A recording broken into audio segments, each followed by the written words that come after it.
Assalamualaikum warahmatullahi wabarakatuh.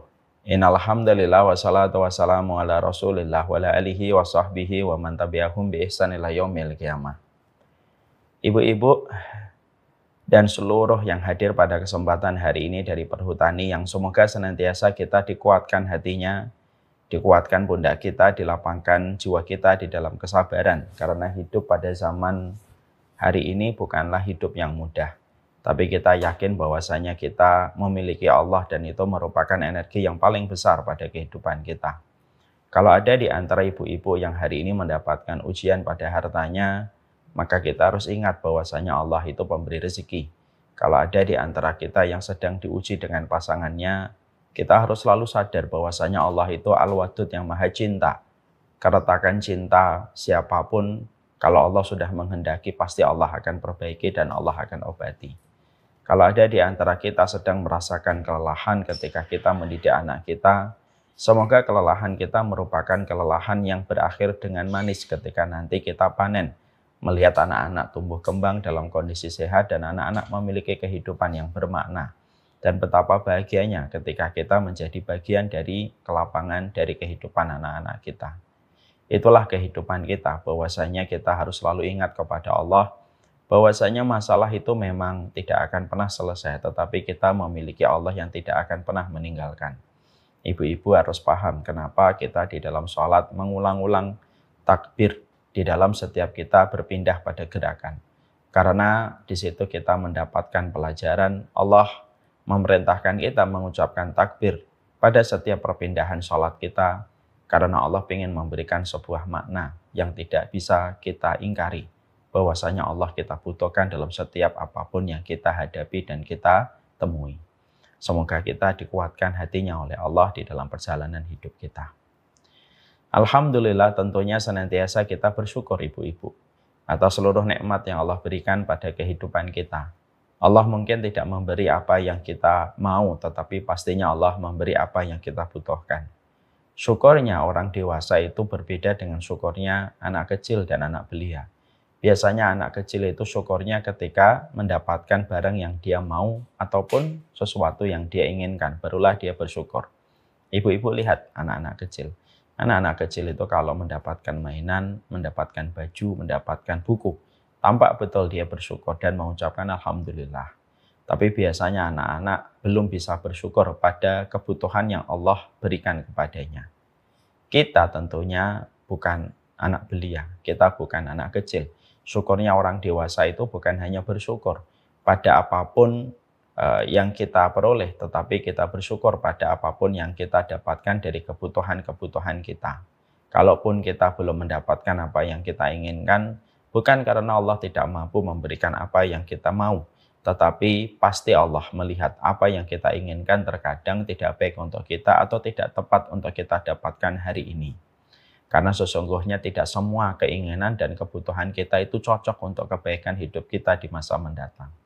Anak saya suka coklat. Kalau saya kasih coklat satu kantong mungkin habis. Tapi saya tidak pernah memberikan kepada anak saya coklat kecuali sepekan sekali. Coklat dan manisan itu saya berikan sepekan sekali setiap hari Sabtu. Kenapa saya tidak memberikan coklat kepada anak saya setiap harinya? Karena saya takut dengan sugar rush, saya takut dengan craving, saya takut dengan ancaman penyakit serius kalau terlalu banyak glukosa yang masuk kepada dirinya. Yang saya lakukan adalah saya tahan dia dari keinginannya, saya tetapkan aturan bahwasanya dia mendapatkan manisan dan coklat itu hari Sabtu. Bukan karena saya tidak bisa memberikan kepadanya manisan setiap hari, justru karena saya sayang, saya menahan dia dari keinginannya dan mengatur keinginannya itu saya beri sedikit-sedikit pada hari Sabtu. Karena tahu bahwasanya ancamannya besar kalau saya langsung memberikan apa yang dia mau. Itulah analogi sederhana. Terkadang Allah belum memberikan apa yang kita mau. Ada yang ibu inginkan, ada yang ibu harapkan. Tetapi ibu sudah berdoa, tetapi ibu belum mendapatkan. Ibu tenang, ibu tenang. Karena sesungguhnya apa yang kita inginkan ketika belum kita dapatkan, maka sesungguhnya kita harus yakin bisa jadi apa yang kita inginkan tidak baik, atau bisa jadi apa yang kita inginkan itu baik. Tapi Allah mengatur waktunya, kapan yang tepat datang pada kehidupan kita. Inilah yang menjadikan kita akhirnya mengerti. segala sesuatu dalam pandangan Allah dan ilmunya Allah, dan segala sesuatu dalam waktu yang tepat ketika Allah berikan kepada kita. Bukankah kita kalau makan sekoteng di tengah cuaca yang terik menjadi tidak nikmat? Mungkin Allah berikan sekotengnya nanti ketika hujan pas deras. Itulah nikmatnya ketika Allah memberikan sesuatu tepat pada waktunya. Semoga kita tetap bersyukur. Kita harus ingat betul, karena sesungguhnya nikmatnya bukan yang kurang, tetapi syukurnya yang harus ditambah. Terkadang jangan pandai menghitung kesulitan, tapi tidak pandai menghitung ribuan kemudahan yang sudah Allah berikan kepada kita. Semoga kita tidak menjadi akuntan handal menghitung musibah, tapi kita menjadi amnesia ketika menghitung nikmat. Semoga kita bukan termasuk orang semacam itu. Kita memberikan kesyukuran. Karena orang yang beriman tidak pernah kehabisan alasan untuk bersyukur. Dan sesungguhnya bukan bahagia baru menjadikan kita bersyukur, tetapi kita bersyukur karena sesungguhnya kesyukuran itu jalan dalam kebahagiaan pada kehidupan kita. Itu yang kita harapkan. Amin insyaallah. Sebelum kita menerangkan materi pada kesempatan hari ini, saya mengucapkan selamat Hari Ibu kepada seluruh para ibu-ibu yang hadir pada kesempatan hari ini. Semoga ibu-ibu senantiasa diberikan keberkahan pada keluarganya. Semoga keluarga kecilnya itu menjadi sumber permata dan sumber harta yang tak ternilai. Dan semoga setiap keluarganya nanti insya Allah dipertemukan di dunia dalam kondisi panjang dalam umurnya, panjang dalam taatnya. Dan semoga keluarga-keluarga yang kita miliki akan dipertemukan kepada kita kembali di alam barzakh dan dikumpulkan kembali nanti di atas dipan-dipan indah di depan rumah-rumah surga insya Allah. Dan semoga Allah mewujudkan harapan kita dan kita tidak pernah kecewa di dalam kita berdoa dan meminta kepada Allah. Kita pada kesempatan hari ini akan menerangkan tentang bagaimana kita membahas tentang satu persoalan yang cukup urgen, yaitu cukup penting, yaitu bagaimana kuncinya menjadi seorang ibu yang hebat. Sebelum kita membahas tentang materi ini secara khusus, tentunya kita harus paham, menjadi seorang ibu itu merupakan salah satu takdir terbaik yang Allah berikan kepada manusia. Karena sesungguhnya ketika kita menjadi wanita itu merupakan hamba yang Allah ciptakan dengan banyak keistimewaan. Dan Allah berikan kecintaan yang besar kepada wanita, di mana kecintaan itu menunjukkan betapa sempurnanya Allah ketika mencintai dan memberikan kasih sayang kepada wanita, terutama ketika mereka telah menjadi ibu. Menjadi ibu itu bukan hanya sekedar status, tapi menjadi ibu itu merupakan sebuah tugas yang besar, memiliki kemuliaan, dan kemuliaan itu yang menjadikan kedudukan seorang ibu tidak akan mampu ditandingi oleh siapapun di atas muka bumi ini. Memang benar bahwasanya di dalam Islam tidak mengkondisikan seorang wanita menjadi pemimpin. Tapi kita harus ingat bahwasanya Islam itu mengkondisikan seorang wanita itu melahirkan pemimpin-pemimpin berat, pemimpin-pemimpin berkualitas dalam kehidupan. Tidak pernah kita dapatkan pemimpin besar dalam kehidupan kita betul-betul menjadi pemimpin dan pahlawan itu kecuali disebabkan karena tangan berkahnya seorang wanita ketika mendidiknya. Tentunya kita harus ingat, tidak akan kita mendapati dan tidak akan kita mengenal Imam Ahmad kalau kita tidak menjumpai ibunya yang luar biasa. Bahwasanya Imam Ahmad itu seorang anak yatim, yang mendidiknya adalah seorang wanita, ya, single mom, yang akhirnya berhasil menjadikan Imam Ahmad itu menjadi seorang ulama besar. Imam Bukhari itu juga ulama besar, dan kita mendapatkan ada sebuah benang merah antara ibunya Imam Bukhari dengan ibunya Imam Ahmad, yaitu sama-sama single mother ketika beliau mendidik Imam Bukhari sampai akhirnya Muhammad bin Ismail menjadi ulama besar yang kita kenal dengan nama Imam Bukhari. Imam Syafi'i pun sama. Imam Syafi'i pun dididik oleh seorang ibu, seorang wanita, single mother, sehingga akhirnya beliau berhasil menjadi ulama besar yang dikenal di dalam kehidupan kaum muslimin di dunia. Dan madhabnya paling banyak memiliki pengikut di dunia ini, yaitu adalah Imam Syafi'i. Kehebatan Imam Syafi'i, keharuman nama Imam Bukhari, kebesaran nama Imam Ahmad itu tidak akan pernah lepas. dari ibu-ibu yang telah melahirkan mereka, telah mendidik mereka, mendisiplinkan kehidupan mereka, sampai akhirnya mereka menjadi ulama besar, yang tentunya nama mereka abadi dalam perputaran sejarah waktu sampai nanti hari kiamat. Itu menunjukkan kepada kita, posisi seorang ibu itu luar biasa. Sehingga di situ kita mendapatkan, benar, sebagian orang itu ngomong, laki-laki itu kalau kehilangan istri, dia langsung pincang.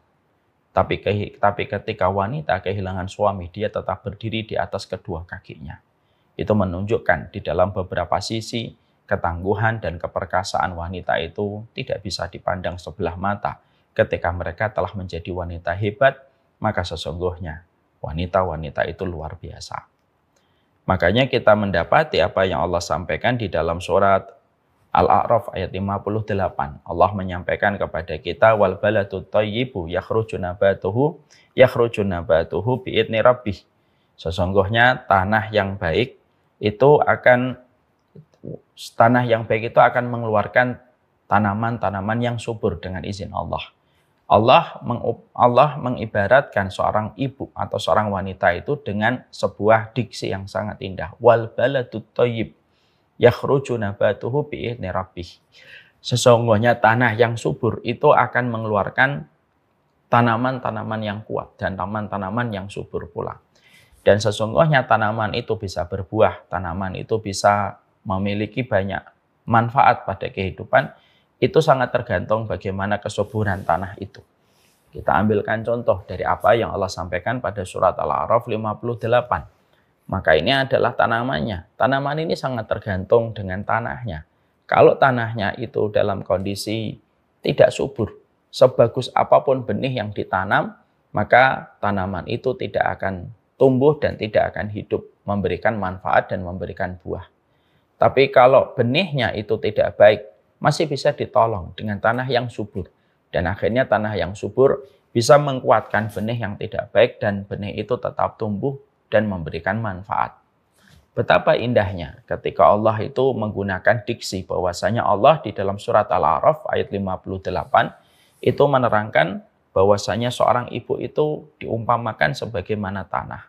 Dan tanah subur itu harganya mahal karena tanah subur akan mempengaruhi setiap hasil yang dimiliki oleh seorang petani ketika dia bercocok tanam. Makanya ketika kita mendapatkan petani, ketika akan bercocok tanam, yang diperhatikan bukan bijinya pertama kali. Yang diperhatikan adalah apakah tanah ketika nanti menggarap tanah itu, apakah tanah itu subur ataukah tidak. Kalau di situ tanah subur, barulah petani akan mendatangkan benih, merancang bagaimana dia bercocok tanam supaya dia bisa mendapatkan hasil untuk mencukupi kebutuhan keluarganya.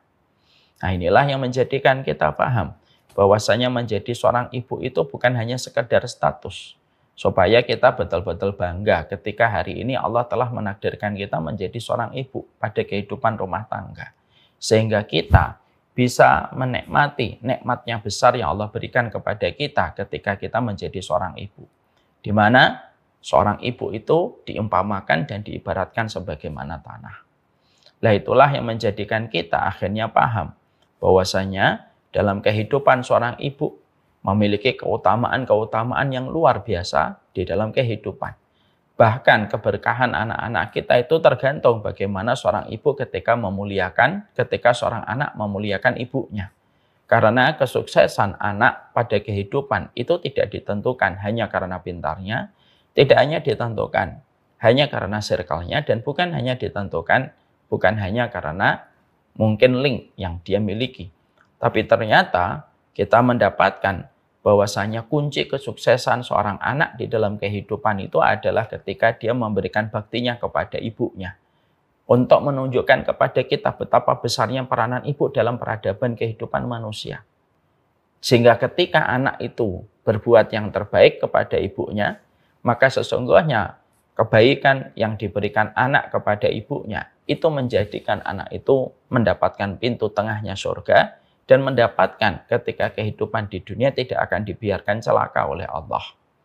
Makanya kita mendengar salah satu ayatnya Allah pada surat Maryam, surat ke-19, ayat ke-31. Allah berfirman bahwasanya wa barram biwalidati wa lam yaj'alni jabbaran syaqiyya. Sesungguhnya, kata Nabi Isa, aku berbakti kepada ibuku. Ibunya adalah Maryam, seorang wanita yang disebutkan namanya 39 kali di dalam Al-Quran. Aku berbuat baik kepada ibuku, maka aku dijamin oleh Allah dengan dua jaminan. Satu, aku tidak kasar, aku dijadikan lembut oleh Allah. Dan yang kedua, aku tidak dijadikan celaka. Walam yaj'alni jabbaron. Jabbaron itu sombong, angkuh, kasar. Syaqiyah itu tidak dijadikan celaka. Makanya ketika ada seorang anak, dia terus memperbaiki dan terus merapikan hubungan dia dengan ibunya, maka dia akan mendapatkan kedudukan yang besar di sisi Allah. Allah memberikan kepadanya kelembutan hati, sikap yang empatik, penuh dengan kasih sayang, dan Allah jadikan dia tidak akan pernah celaka di dalam kehidupan dunia dan tidak akan celaka pada kehidupan di akhirat. Makanya kalau kita menjumpai ada orang pintar, terkadang linknya bagus, circle-nya juga luas, tapi kenapa kehidupannya berantakan? Itu biasanya karena ada ketidakberesan antara dirinya berinteraksi dan berbakti kepada ibunya. Kalau ada orang, terkadang dia cenderung kasar, maka biasanya ada ketidakharmonisan antara dirinya dengan ibunya. Karena apa? Kecelakaan dan sikap tidak simpatik ataupun tidak berakhlak itu biasanya karena tidak baiknya seseorang kepada ibunya. Maka itu menunjukkan kepada kita, wow, Masya Allah ya, sampai urusan anak-anak kita, itu keberkahannya, kerapian hidupnya, bagaimana kualitas hidupnya, kebahagiaannya itu gantung kepada ibunya. Bagaimana dia berbuat baik kepada ibunya.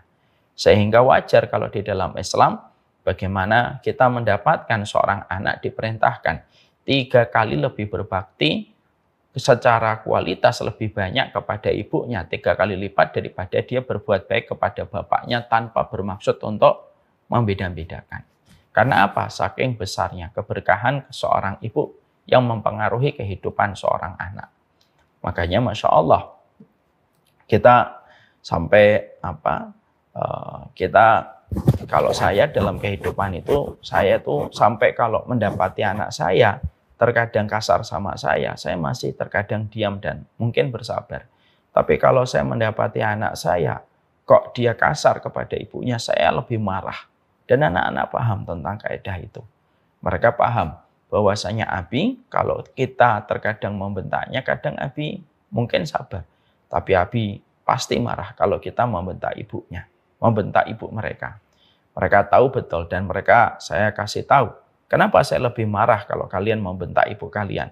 Karena setiap bentakan yang kalian berikan kepada ibu kalian bisa jadi memadamkan 1000 kebaikan kalian di masa mendatang. 1001 bentakan dan 1 perlakuan yang menyakiti ibu kalian menjadikan kalian tidak akan mendapatkan kemudahan di dunia, apalagi kemudahan di akhirat. Makanya kejahatan yang Allah balas 2 kali, di dunia dibalas, di akhiratnya dibalas, itu kejahatan kepada ibu dan bapak. Siapapun yang durhaka kepada ibunya, kejahatan ini dibalas oleh Allah. Di dunianya dibalas, di akhiratnya dibalas. Sebaliknya, kebaikan kepada ibu ya, dan bapak itu merupakan kebaikan yang dibalas 2 kali. Di dunianya dibalas, di akhiratnya dibalas.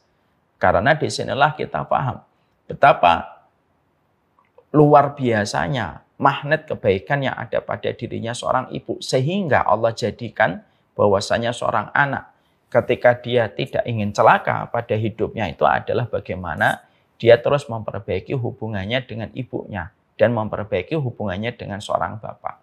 Kalau dengan bapak saja itu akan mempengaruhi kebaikan kehidupan anak, apalagi kepada seorang ibu. Makanya inilah yang menjadikan kita semakin paham betapa luar biasanya kedudukan seorang ibu pada kehidupan manusia. Makanya terkadang saya ngumpulkan anak-anak saya gitu, lalu ngobrol dengan anak-anak saya.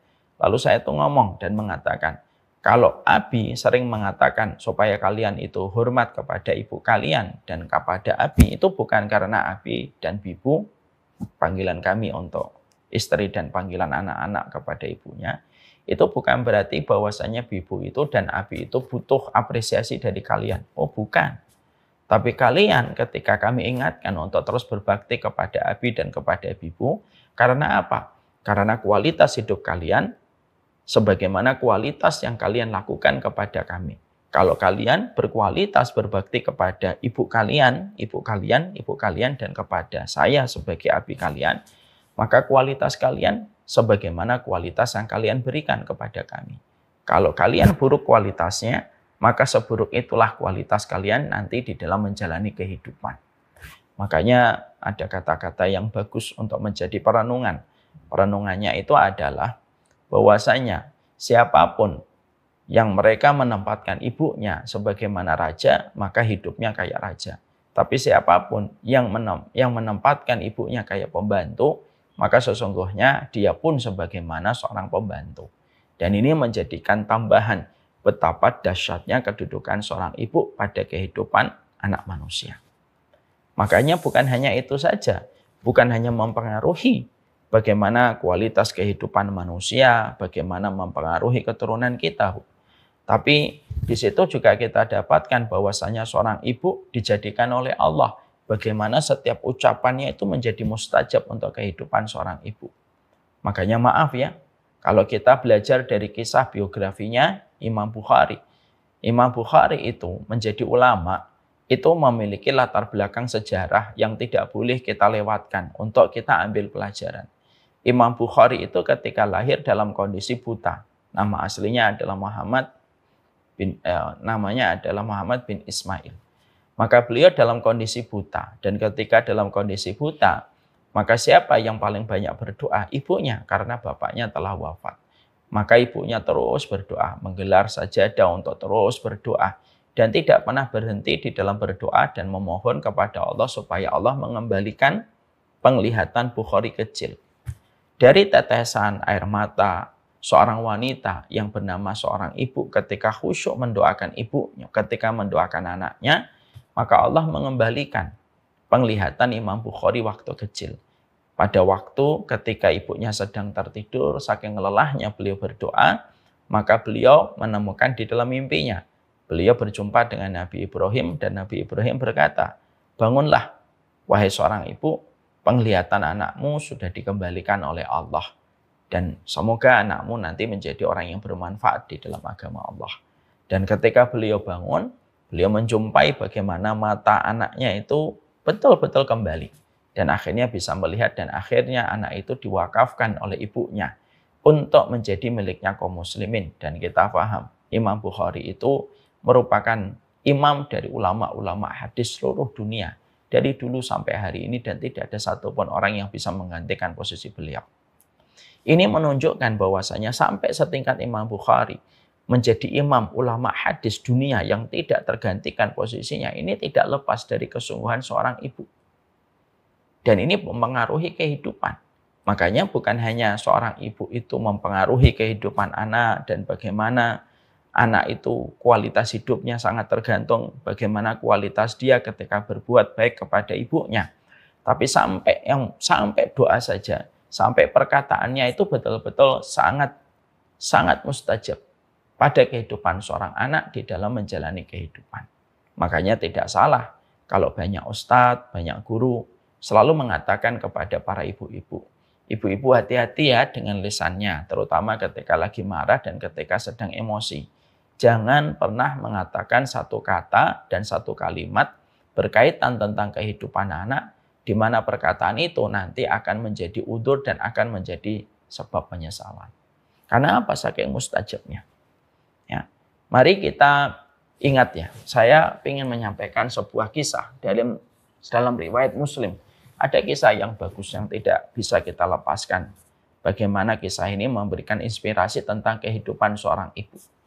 Yaitu tentang seseorang yang bernama Jurayj. Nabi itu mengatakan anak bayi yang bisa bicara, yang pertama Nabi Isa, dan yang bisa bicara yaitu tentang bayi berkaitan tentang kisah kehidupan Jurayj. Ibu tahu tentang Jurayj? Jurayj itu merupakan laki-laki ahli ibadah yang hidup sebelum masa Rasulullah. Dia menjadi orang yang sangat taat. Saking taatnya dia membangun tempat ibadah di samping rumahnya. Ini rumahnya bersama ibunya, maka ini tempat ibadahnya. Satu waktu ibunya itu memanggil Juret. Juret pada saat itu sedang beribadah kepada Allah. Dia sedang melakukan ketaatan. Dia sedang beribadah betul kepada Allah Subhanahu wa taala. Ketika dia sedang sholat beribadah kepada Allah, ibunya memanggil, "Ya Juret." "Hei Juret," gitu. Dan pada saat itu Juret itu beliau berkata di dalam hatinya, apakah saya membatalkan sholat saya ataukah saya melanjutkan sholat saya? Nah, sudahlah, saya lanjutkan sholat saya. Ibunya memanggil yang kedua, "Ya Juret." Gitu. Juret berpikir kembali, apakah saya penuhi panggilan ibu atau saya lanjutkan sholat sunnah saya? Maka Juret akhirnya melanjutkan sholatnya. Lalu ibunya memanggil yang ketiga, "Ya Juret." Gitu. Lalu Juret yang ketiga kalinya juga berkata, apakah saya batalkan sholat atau saya penuhi panggilan ibu? Akhirnya Juret melanjutkan sholatnya. Ibunya agak kesel, agak sebal karena panggilan 3 kali anaknya tidak kunjung datang dan ibunya tidak tahu kalau anaknya lagi sholat. Maka pada saat itu ibunya agak kesel, sempat berseloroh dan mengatakan, "Ya Juret, sudah dipanggil kok tidak datang. Semoga kamu tidak dimatikan oleh Allah sampai kamu melihat senyuman seorang pelacur." Ini sebenarnya agak bercanda karena ibunya Juret tahu betul Juret itu orang yang alim dan tidak pernah kenal perempuan. Maka ibunya itu kayak agak bercanda tapi diucapkan, "Juret, kamu tidak akan mati ya sampai kamu melihat senyuman seorang pelacur." Maka omongan ini sudah terucap. Hari berganti pekan, pekan berganti bulan, bulan berganti tahun. Di daerahnya Juret itu ada seorang perempuan pezina, ya, yang juga punya, dia tuh suka zina dan dia tuh sebenarnya juga punya rasa dengan Juret, cuma cintanya tidak terbalaskan. Ketika wanita ini banyak berzina, maka dia berzina dengan penggembala kambing. Ketika berzina dengan penggembala kambing, akhirnya hamil. Pada saat itu dia ditangkap oleh penguasa, diinterogasi. "Kamu ini belum menikah. Kok kamu sudah hamil? Siapa yang menzinai kamu? Dan siapa yang berani melakukan ini kepada dirimu?" Wanita pezina ini langsung berkata, "Yang menghamili saya Juret." Jawaban itu mengagetkan penguasa karena penguasa tahu bagaimana kesolehan dari Juret. Tapi wanita itu betul-betul yakin dan betul-betul pandai menutupi kebohongannya. Akhirnya Juret ditangkap, digerebek beliau di tempat ibadahnya, ditangkap dan tempat ibadahnya dirusak, dihancurkan. Juret ketika ditangkap digiring menuju ke penjara. Ketika digiring, maka dia disorakin oleh banyak warga yang akhirnya benci sama Juret gara-gara fitnah yang didapatkan Juret. Dan mereka tidak tabayun. Dan Juret sudah mengatakan, "Saya tidak berzina dengan siapapun." Tapi pengakuan wanita itu yang lebih diterima daripada pengakuan Juret. Lalu digiring, disorakin sama orang gitu. Dan sampai akhirnya ketika sedang digiring menuju ke penjara, rutenya melewati rumahnya sang pelacur, kata Nabi SAW. Dan ketika melewati rumahnya sang pelacur itu keluar dari rumah, dan sang pelacur itu senang melihat Juret itu dihinakan. Dia senyum ketika melihat Juret. Dan ketika Juret itu melihat wanita pelacur yang menuduhnya itu senyum, maka Juret langsung tersenyum. Setelah itu dijebloskanlah Juret ke penjara. Dan ketika beberapa bulan setelah itu wanita itu hamil, lalu melahirkan. Dan Allah jadikan anak bayi itu memiliki karomah. Dijadikan anak bayi itu langsung bisa ngomong sebagaimana Isa kecil ketika baru dilahirkan. Maka anak kecil itu berkata, "Bapakku bukan Juret. Bapakku adalah penggembala kambing yang berzina dengan ibuku." Nah, gempar dong di kampung itu. Sampai akhirnya wanita itu diinterogasi kembali dan akhirnya wanita itu mengaku kalau dia berdusta. Singkat ceritanya, akhirnya Juret dilepaskan dan sebelum dilepaskan, seluruh penguasa meminta maaf. Lalu salah satu di antara penguasa itu bertanya, "Kenapa engkau tersenyum ketika kami arak melewati depan rumah sang pelacur itu, padahal kamu tidak kenal dengan dirinya?" Maka Juret berkata, "Iya, aku ketika melewati rumahnya sang pelacur, aku ingat doanya ibuku. Ibuku dulu pernah agak bercanda ketika memanggilku 3 kali pada saat aku sholat. Dan aku tidak memenuhi panggilan itu ketika aku memilih sholat. Dan ibuku berseloroh, tidak akan mati kamu juret sampai kamu melihat senyuman seorang pelacur. Dan hari itu saya mendapatkan Allah membayar hutang dari apa yang diucapkan oleh ibu saya. Kisah ini ada dalam satu riwayat yang sahih, yaitu riwayat Muslim. Ini memberikan arti kepada kita. Ucapan seorang ibu itu dahsyatnya semacam itu pada kehidupan manusia. Ya.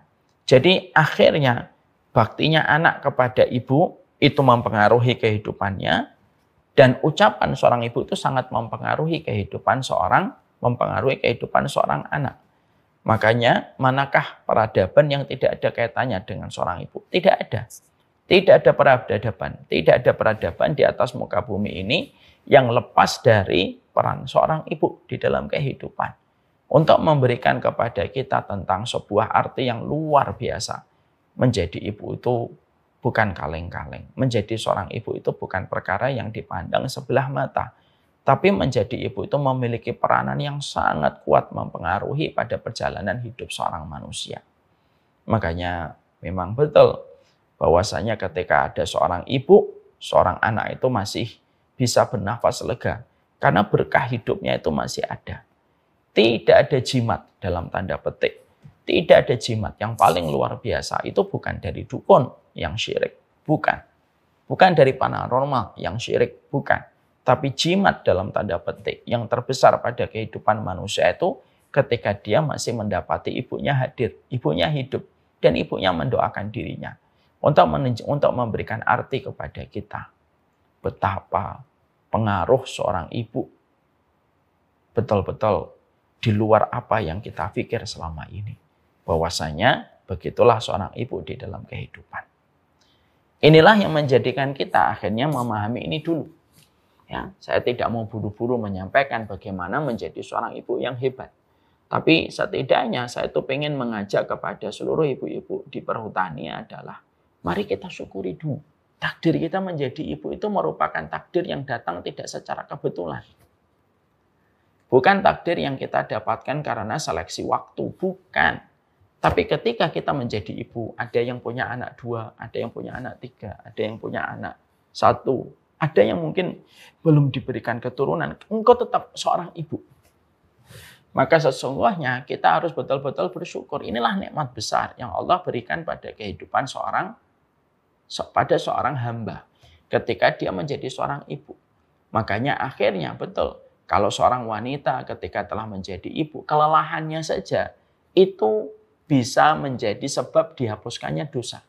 Makanya Imam Ibnu Qayyim, beliau berkata di dalam satu perkataan beliau, ada kelelahan dan ada keletihan yang dirasakan seorang ibu ketika dia berbakti kepada keluarganya, berkhidmah kepada keluarganya, lalu dia mendapatkan kelelahan, dia mendapatkan keletihan, maka semua kelelahan, semua keletihan, semua kepenatan yang dia rasakan, itu akan menjadi sebab dihapuskannya dosa-dosa dan kemaksiatan. Makanya ketika ibu, kalau menjadi seorang ibu kan lelah. Bagaimanapun ibu itu ketika menjadi seorang ibu itu lelah. Fisiknya lemah, karena bagaimanapun fisiknya perempuan tidak sama dengan fisiknya laki-laki. Kenapa Allah jadikan perempuan itu memiliki siklus? Kata Imam Ahmad, salah satu hikmahnya di antara banyak hikmah. Kenapa Allah jadikan wanita itu memiliki siklus? Karena Allah itu ingin memberikan me time kepada perempuan ketika perempuan itu lelah. Sehingga Allah istirahatkan dari sholat, Allah istirahatkan dari ibadah sebentar. Supaya dia mengumpulkan energi kembali di dalam dia beribadah. Perempuan itu memang memiliki kelemahan, keterbatasan di balik kekuatan besar yang dia miliki. Kenapa wanita itu ketika menikah menjadi tawanan kemana-mana itu dia harus meminta izin kepada suaminya. Bahkan ketika keluar dari rumahnya, ketika ada satu acara misalkan, yang paling dicari anak itu pasti ibunya. Karena memang Masya Allah, karena di antara semua keterbatasan itu pasti melahirkan kepenatan, pasti melahirkan kelelahan. Dan Allah itu dengan rahmatnya itu memberikan kepada wanita ketika engkau lelah, ketika engkau letih, Baik itu ketika berbakti kepada ibumu, baik ketika kamu itu merawat anakmu, ketika kamu melaksanakan tugasmu, maka kelelahan dan kepenatan yang dirasakan oleh wanita ketika menjadi ibu menjadi salah satu sebab dihapuskannya dosa-dosa yang dia lakukan dengan kelelahan ketika dia merawat anak-anaknya. Jadi kalau ada wanita ketika menikah, maka setelah menikah dijadikan ada sebagian dosanya yang tidak bisa dihapuskan dosa itu kecuali karena kepenatan dan kelelahan ketika dia mendidik ibunya, ketika dia mendidik anaknya dan mendidik keluarganya. Untuk memberikan kepada kita betapa dahsyatnya kehidupan seorang wanita yang memiliki pengaruh di dalam satu peradaban. Itulah seorang ibu. Jadi betul-betul ibu harus bersyukur kalau akhirnya ibu ditakdirkan menjadi seorang ibu dan seorang wanita pada kehidupan ini. Maka apa yang harus dilakukan untuk menjadi wanita hebat? Qadarullah waktunya mungkin nggak cukup, tapi tidak apa-apa, saya sampaikan satu aja dulu. Yang paling penting adalah bagaimana kuncinya ketika wanita telah mendapatkan keutamaan sebesar itu. Keutamaan bagaimana lisannya mempengaruhi kehidupan anaknya. Bagaimana perlakuan anaknya kepada dirinya akan membentuk grafik kebaikan dan keburukan anaknya. Dan bagaimana ketika wanita itu diberikan oleh Allah sebuah diksi yang sangat indah. Dia itu sebagaimana tanah, kalau dia baik, dia tanah yang subur. Dan setiap tanah yang subur selalu menghasilkan berbagai macam tanam-tanaman, pohon-pohonan yang memberikan banyak manfaat di dalam kehidupan. Bagaimana akhirnya kita mendapati kehidupan seorang wanita itu bisa menjadi hebat? Sebenarnya ada beberapa poin yang harus diperhatikan seorang wanita ketika menjadi seorang ibu, ketika menjadi wanita yang hebat. Yang pertama secara sederhana, tidak akan pernah kita menjadi hebat pada kehidupan kita selaku seorang ibu kalau kita tidak memiliki petunjuk dan tidak memiliki ilmu sebagai penerang di dalam perjalanan kehidupan kita. Ini tidak bisa dipisahkan dalam kehidupan. Ilmu itu merupakan pelita. Dan kehidupan kita itu banyak sekali blind spotnya. Banyak sekali titik-titik butanya yang tidak bisa kita lihat. Maka fungsinya ilmu pada kehidupan itu memberikan pelita supaya kehidupan kita tidak gelap dan supaya kita tidak berbenturan dengan banyak masalah dan masalah ketika kita sudah datang kepada ilmu yang menjadi pelita sehingga kita tahu bagaimana menyikapi segala sesuatu di dalam kehidupan. Tidak akan pernah lahir seorang ibu yang hebat kalau dia tidak memiliki kecintaan kepada ilmu. Makanya kita mendapati ada sebuah tulisan terbentur. Ya. Ada tulisan yang mengatakan bahwasanya manusia itu kadang-kadang mengalami benturan, baru terbentuk. Dia belajar dari setiap benturan yang dia lewati dan akhirnya dia mengambil pelajaran. Itu orang pertama. Ada orang yang kedua yang sebenarnya dia itu terbentuk tanpa mengalami banyak benturan. Kapan orang itu akan terbentuk tanpa mengalami banyak benturan? Yaitu ketika dia belajar. Karena belajar itu memberikan kualitas pada kehidupan kita dan memberikan energi pada kehidupan kita.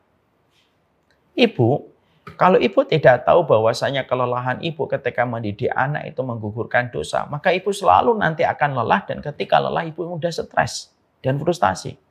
Tapi ketika ibu tahu ada ilmunya, ternyata kelelahanmu itu sebanding dengan sholatmu sunnah, sebanding dengan puasamu sunnah, dan kelelahanmu itu menggugurkan dosa.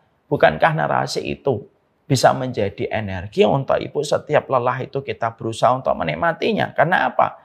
Ternyata saya beribadah itu tidak harus di atas sajadah. Bahkan lelahnya saya ketika nyuapin anak, nidurin anak, mengantarkan dia les, mengantarkan dia sekolah. Itu ternyata itu pun dicatat sebagai argo pahala di sisi Allah. Ini kan ilmu. Ilmu itu yang akan menjadikan seorang ibu, dia itu memiliki alasan dan memiliki energi untuk melewati kehidupan dan bisa menjadi orang yang luar biasa hebat dalam kehidupan itu. Kapan? Ketika dia mencintai ilmu. Karena wanita ketika mereka tidak memiliki ilmu, maka dia sebagaimana perhiasan kosong yang tidak akan bernilai dan bermakna. Hanya sekedar perhiasan semata ketika dipandang. Tapi ketika dideketin dan ketika berinteraksi tidak ada yang keluar dari hikmah dan mutiara-mutiara dalam pelajaran hidupnya. Makanya kita mendapati kenapa Rasulullah itu mencintai Aisyah selain beliau mencintai Ibunda Khadijah. Kenapa beliau sangat mencintai Ibunda Aisyah? Karena Ibunda Aisyah itu madrasah pertama yang didirikan Nabi melalui seorang wanita bernama Ibunda Aisyah binti Abi Bakar. Kenapa Ibunda Aisyah lebih kita kenal namanya dibandingkan istri-istri yang lain? Padahal istri lain ada Ummu Salamah, ada Sofia, ada Maria Qibtiyah. Nama-nama yang lain kita sebagian penuntut ilmu yang betul-betul rajin kenal. Tapi orang awam tidak terlalu kenal. Orang awam itu kenalnya kalau nggak Ibunda Khadijah ya Aisyah. Kalau Ibunda Khadijah sangat dicintai Nabi karena beliaulah orang yang paling berkorban dengan seluruh hartanya ketika membelanjakan kepada Nabi Muhammad di dalam upayanya mendirikan dakwah. Tapi Ibunda Aisyah tidak sekaya Ibunda Khadijah. Tapi kenapa Ibunda Aisyah itu memiliki kedudukan yang sangat besar di hati Nabi? Karena Ibunda Aisyah itu tipe pembelajar. Beliau menghafalkan hadis dari Nabi, beliau menyampaikan sehingga murid-muridnya Ibunda Aisyah itu banyak. Salah satunya seorang ulama besar yang bernama Urwah bin Zubair. Itulah pentingnya seorang ibu mereka itu memiliki ilmu. Karena apa? Karena ibu itu sangat hadir pada seluruh kehidupan. Makanya betul kalau akhirnya ada sebagian ulama yang mengatakan terkadang kami menganggap bahwasanya seorang ibu yang belajar itu terkadang jauh lebih dibutuhkan daripada laki-laki yang belajar. Dalam beberapa sisi, tidak semuanya. Karena apa? Karena besarnya kebutuhan seorang ibu untuk belajar di dalam memaknai kehidupan. Dia belajar bagaimana dia bisa mendapatkan keridhaan dari suaminya. Dia belajar bagaimana dia nanti mendidik anak-anaknya. Dia belajar bagaimana ketika mengelola setiap stres dan setiap perkara yang ada pada hatinya. Karena belajar itu bukan karena kita sok suci. Belajar itu bukan karena kita sok alim. Belajar itu bukan karena kita pengangguran. Tapi belajar itu karena kita paham. Seorang ibu itu tangki yang akan mengalirkan banyak perkara. Dan kita tidak akan mungkin mengalirkan banyak kebaikan di dalam kehidupan kalau kita bukan tipe pembelajar. Dan itulah yang Allah sampaikan di dalam surat Al-Mujadilah. Qul hal yastawil ladzina ya'lamuna wal ladzina la ya'lamun? Apakah sama antara orang yang tahu dengan orang yang tidak tahu? Itu tidak sama. Allah tidak akan samakan hatinya, jiwanya, ketegaran hidupnya antara orang yang belajar. Dia mendapatkan ilmu setiap waktunya, dia mencintai ilmu, dia terus mengkaji ilmu, menyibukkan dengan perkara yang bermanfaat. Itu tidak akan sama dengan wanita yang tidak menyibukkan dirinya dengan ilmu. Kalau perempuan sudah tidak sibuk dengan ilmu ketika mereka tidak menikmati prosesnya hebat untuk menjadi wanita yang istimewa, ia akan sibuk dengan isu-isu yang remeh. Dia akan sibuk dengan isu-isu yang sifatnya itu recehan. Dan dia akan sibuk dengan gosip. Dia akan sibuk dalam perkara yang tidak membawa kebaikan. Siapa yang paling sengsara ketika seorang ibu tidak menjadi hebat dengan ilmunya? Yang paling sengsara anaknya. Anaknya itu menjadi fakir ilmu karena ibunya tidak bisa mengajari kepada dirinya. Suaminya akan betul-betul merasakan kesulitan. Karena apa? Sang suami bisa jadi ketika memiliki tujuan itu tidak bisa dipahami istrinya ketika istrinya tidak mau belajar. Makanya betul, akhirnya para ulama itu mengatakan bahwasanya wanita hebat itu ketika menjadi seorang ibu, dia menjadi wanita yang tidak pernah berhenti. Bagaimana mengupgrading dirinya untuk belajar. Tertata, saya kapan belajar hadis, saya kapan belajar tafsir. Oh, saya belajar dua ini dulu supaya jangan banyak-banyak dulu fokus. Saya belajar tafsir, saya belajar hadis dulu. Lalu ketika dia semakin paham, semakin mengerti, semakin terisi, maka dia bisa mengisi. Karena apa? Karena kaidah di dalam kehidupan itu simpel. Faqidu syai' la yu'ti. Yang kosong tidak akan pernah bisa mengisi. Yang terisi, barulah dia bisa mengisi. Nah, itulah yang pertama. Tapi qadarullah ya, waktu kita habis ini pun sudah mengambil waktu 8 menit dari ketetapan yang tadi disampaikan sampai 40 menit. Saya mohon maaf, karena memang materi menjadi wanita, menjadi seorang ibu yang hebat itu bukan materi yang sifatnya pendek itu, panjang. Oleh karenanya saya ringkaskan bahwasanya menjadi wanita dan menjadi seorang ibu adalah takdir terindah yang Allah berikan. Di lisan ibu ada kata-kata yang mustajab. Perlakuan anak kepada ibu menentukan bagaimana kualitas hidupnya. Dan ibu diibaratkan oleh Allah dengan diksi yang sangat indah. Tanah yang subur bagi mereka yang hebat ketika memberikan kualitas pada dirinya. Dan bagaimana seorang wanita menjadi seorang ibu yang hebat? Yang pertama, jadilah seorang ibu yang mencintai ilmu, karena kualitas mereka yang belajar tidak akan sama dengan kualitas mereka yang tidak belajar. Wassalamualaikum Muhammad. Kapan-kapan semoga kita berjumpa kembali di lain kesempatan pada waktu yang lebih lapang dan kondisi yang lebih baik. Semoga ibu-ibu selalu sabar menemani suaminya. Ibu harus selalu mengingatkan suaminya di dalam kebaikan dengan tutur kata yang baik, dengan attitude yang baik. Dan saya juga menyampaikan, ibu tolong diperhatikan love language dari suaminya. Tangki kasih sayang itu harus diisi dari bahasa cintanya. Laki-laki itu bu senang ditemani. Nanti kalau suaminya akan pergi, ditemenin sebentar. Bisa jadi senyuman ibu kepada suami sebelum suami pergi itu memadamkan 1000 fitnah senyuman perempuan di luar rumah yang ditemui oleh suami kita. Kalau pulang suaminya ditemenin kembali. Laki-laki itu senang kalau dikasih respect dan dikasih servis yang terbaik oleh seorang wanita yang dia cintai. Semoga dengan kehadiran ibu-ibu yang luar biasa ini, perhutani semakin lebih baik karena suaminya tenang. Kalau suami kita tenang, tidak mendapatkan fitnah, pekerjaan-pekerjaan itu akan diselesaikan dengan taraf yang memuaskan.